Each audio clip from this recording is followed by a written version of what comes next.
नमस्कार बच्चों, मैं आपका संजीव सर। आज हम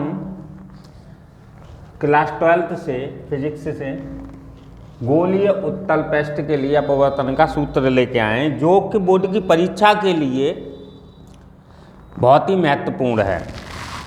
तो इसे अच्छी तरह पढ़ना और समझना।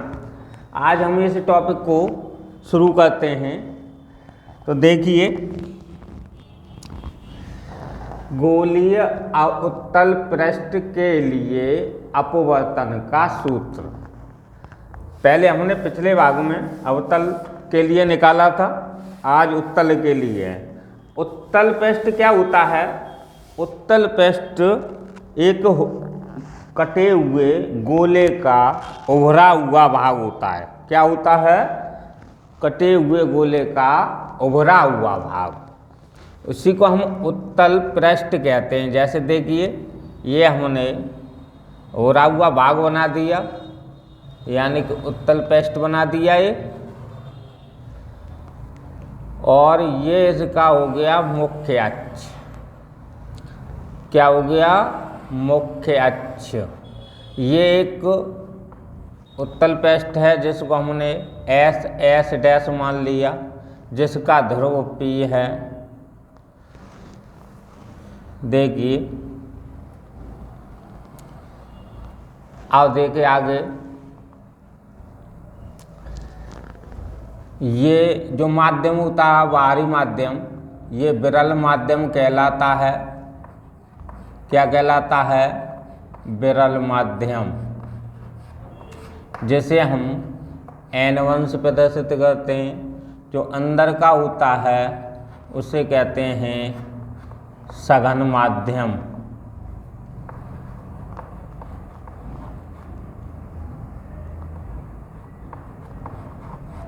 जिसे हम N2 से प्रदर्शित करते हैं। अब देखिए आगे, ये उत्तल पृष्ठ का ध्रुव है और ये मुख्य अक्ष है। जब मुख्य अक्ष से कुछ दूरी पर एक वस्तु O रखी है, ये वाली O रखी है, O वस्तु रखी है, तो यहाँ से कोई किरण, ये तो आपको पता ही पहले बता दिया है कि जब हमें प्रतिबिंब बनाना होता है तो दो किरणों को गुजारते हैं। वो दो किरणें आपस में आगे जाकर एक दूसरे को काटती हैं। जब वो एक दूसरे को काटती हैं तब वहाँ पर प्रतिबिंब बनता है। तो उसी टाइप से इसमें देखेंगे कि ये एक वस्तु है, यहाँ से एक किरण उत्तल पृष्ठ पर डाली गई, उभरे हुए तल पर आपतित होती है, जो हमारी ए बिंदु पर काटती है। किस पर काटती है? ए बिंदु पर काटती है। ये पता है ये कैसा पृष्ठ है? गोलीय पृष्ठ है। गोलीय पृष्ठ में अब दूसरी किरण कौन सी हो गई? ये हो गई, जो कि दूसरी किरण एक ध्रुव से होती हुई मुख्य अक्ष को उसको वक्रता केंद्र से होती हुई जाती है। ये मान लीजिए कि वक्रता केंद्र है। क्या है ये? वक्रता केंद्र। तो वक्रता केंद्र ये पता ही है, जब हमारी कोई किरण आपतित होती है तो उस पर अभिलंब जो खींचा जाता है वो वक्रता केंद्र से होकर जाता है। कहाँ से जाता है? वक्रता केंद्र से होकर जाता है। ये वक्रता केंद्र से होकर अभिलंब चला गया। अब इधर देखिए, ये किरण सीधी जानी चाहिए। कैसी जानी चाहिए? सीधी। लेकिन ये जब सघन माध्यम में जाएगी, यानी कि अपवर्तन होगा इस किरण का, तो यह अभिलंब की ओर झुक जाएगी। किधर झुक जाएगी? अभिलंब की ओर झुक जाएगी। तो अब देखिए इधर, जब अभिलंब की ओर झुकेगी तो प्रतिबिंब कहाँ से बन जाएगा? जब ये एक दूसरे जे किरण हैं वो एक दूसरे से दूर भग रही हैं। कहाँ भग रही हैं? दूर। तो इसीलिए हम इस जो हमारी अभिलंब की ओर किरण झुक रही है उसको पीछे की ओर बढ़ाते हुए हमने एक किरण खींची जो आगे मुख्य अक्ष को आई पर काटती है, इसी को हम कहते हैं प्रतिबिंब। क्या कहते हैं? प्रतिबिंब कहते हैं। अब देखिए यहाँ से ए बिंदु से हमने मुख्य अक्ष पर एक लंब डाला जो एम को काटता है।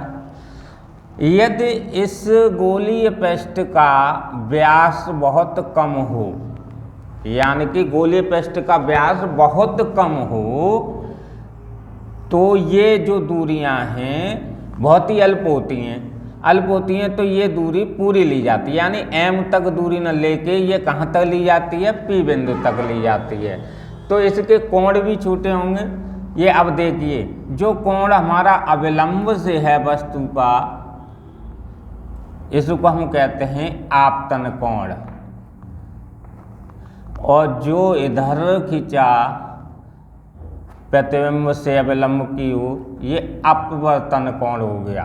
तो इधर हम जब लेंगे तो क्या बनेगा आपका? ये वाला आर बनेगा।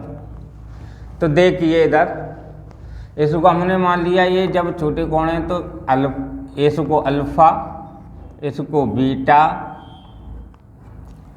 और इसको गामा। अब देखे आगे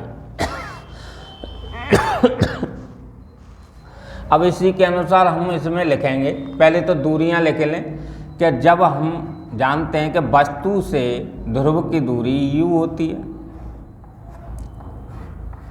और प्रतिबिंब से ध्रुव की दूरी b होती है, और वक्रता केंद्र से ध्रुव की दूरी r होती है, और जो लंब है हमने वो h मान लिया। अब देखिए आगे इसी के अनुसार लिखेंगे, माना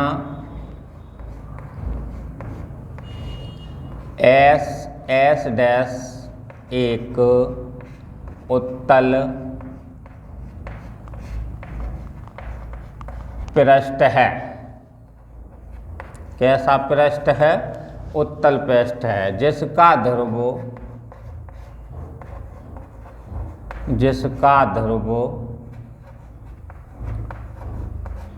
P है।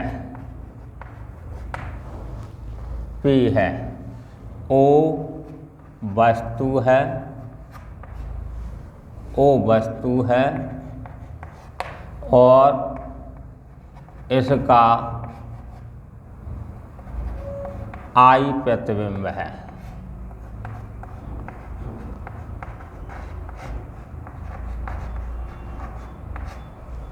I प्रतिबिंब है और C वक्रता केंद्र है। अब चित्रानुसार देखिए, ये ज्योमेट्री में पढ़ चुके हो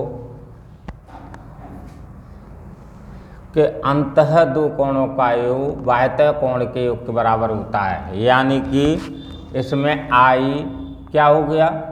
अल्फा गामा का बाह्य कोण हो गया, ऐसी बीटा गामा का बाह्य कोण आर हो गया। तो इसी के अनुसार चलेंगे। पहले दूरियां लिख लें कि देखिए ओ से पी की दूरी यू है।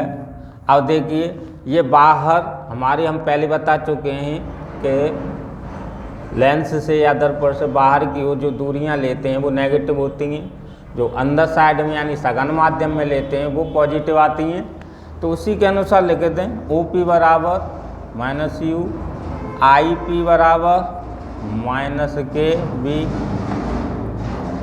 और पी सी बराबर आर। ये दूरियां दी गई हैं। तो अब त्रिभुज के अनुसार चलते हैं। पहले हम इसको त्रिभुज लेंगे ओ ए सी, त्रिभुज ओ ए सी में, ओ ए सी में अभी बताया तो दो बाह्यतः अंतः कोणों का योग बाह्यतः कोण के योग के बराबर होगा। तो आई बराबर है। इसी प्रकार दूसरा लेंगे आई ए सी, आई ए सी में, इसमें अंतः कोण बीटा प्लस गामा है।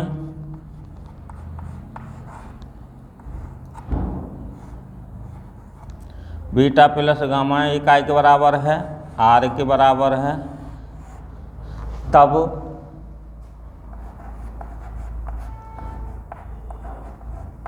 स्नेल के नियम के अनुसार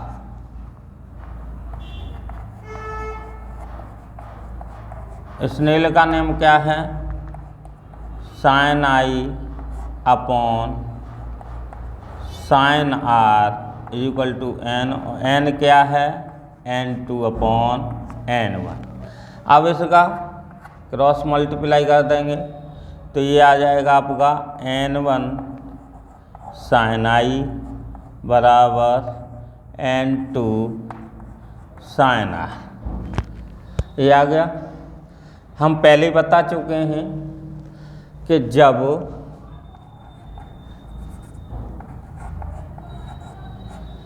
गोलीय पृष्ठ का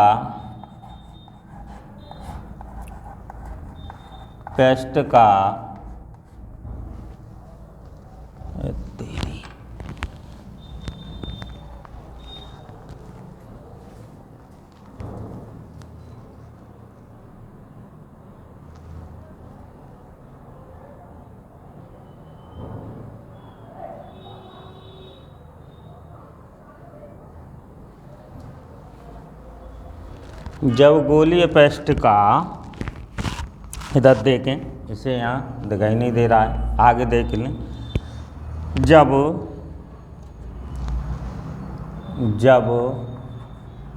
गोलीय पृष्ठ का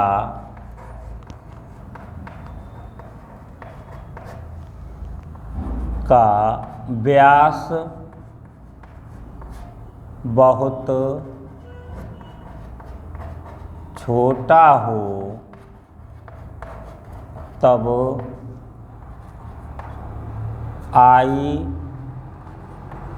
व आर के मान भी छोटे होंगे। समझ में आ गई? जब गोलीय पृष्ठ का व्यास बहुत छोटा हो तो आई और आर के मान भी बहुत छोटे होंगे, ये ध्यान में रखना है। तब sine I is equal to I और sine R is equal to R. ये जो हमने पहले निकाले हैं ये वाला, तो इसमें रखने तब क्या आ जाएगा? अतः आगे देखिए,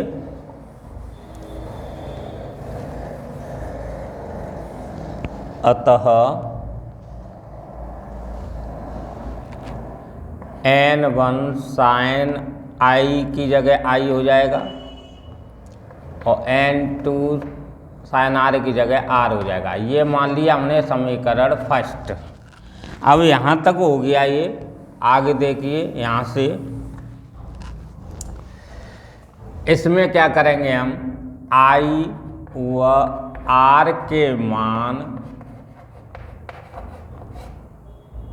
रखने पर, आई और आर के मान रखेंगे तो n1 आई का मान क्या है? Alpha plus gamma, n2 are का मान है बीटा प्लस गामा। इसे खोल दो, n1 alpha plus n1 gamma बराबर n2 beta plus n2 gamma. इसको इधर ले आओ, इसको इधर पहुंचा दो तो ये आ गया आपका n1 gamma minus n2 gamma बराबर n2 beta minus n1 alpha. इसमें से गामा कॉमन ले लिया, n1 minus n2 is equal to n2 beta minus n1 alpha.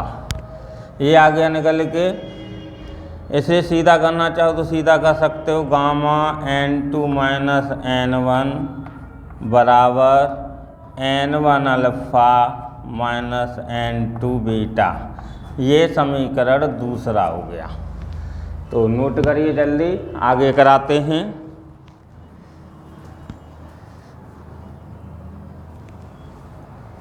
आगे देखते चलें।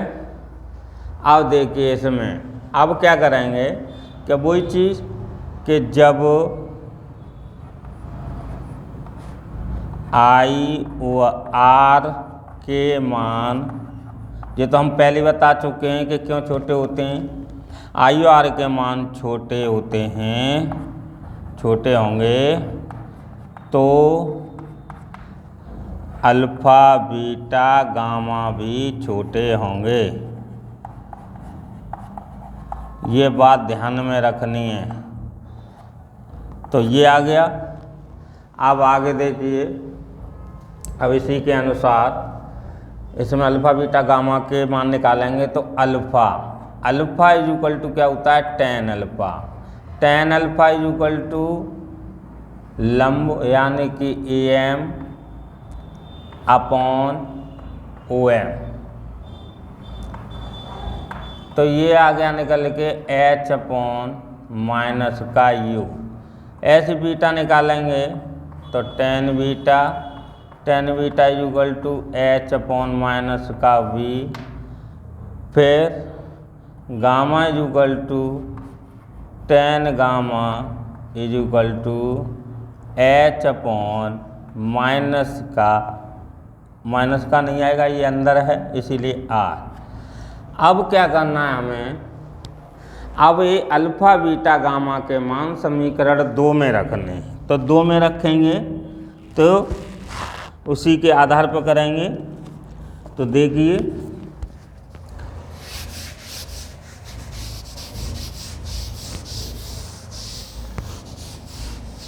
तो यहाँ क्या लिखेंगे कि alpha comma beta comma gamma के मान समीकरण 2 में रखने पर, तो 2 क्या है, ये है। तो गामा कितना है, H upon R N2 minus N1। उसके बाद N1 अल्फा का मान H अपॉन माइनस का U। फिर माइनस N2 बीटा का मान H अपॉन माइनस के B। इसमें से H कॉमन ले लो, N2 minus N1 is equal to H common ले लिया। ये माइनस का N1 अपॉन U हो जाएगा, ये प्लस का N2 अपॉन V हो जाएगा। H से हमने H को कैंसिल कर दिया। आगे देखिए, आगे देखें अब क्या निकल के आ गया, N2 minus N1 upon R बराबर N2 upon V minus N1 upon U। ये आगे निकल के अब क्या करेंगे, हमें N के पदों में लाना है, इसीलिए N1 N2 को ख़त्म करना है। तो इसमें से हमने क्या किया, N1 कॉमन ले लिया। तो ये यहाँ N1 है नहीं, तो ये क्या हो जाएगा, N2 upon N1 minus 1 upon R बराबर, इसमें से N1 कॉमन लेंगे तो वही चीज़ यहाँ आ जाएगी, N2 upon N1 upon V minus 1 upon U। अब देखो N1 से N1 को कैंसिल कर दिया, लेकिन यहाँ लिखेंगे N2 upon N1 is equal to क्या होता है N के, तो इसमें रख दो। तब N माइनस 1 अपॉन R बराबर N upon B minus 1 upon U।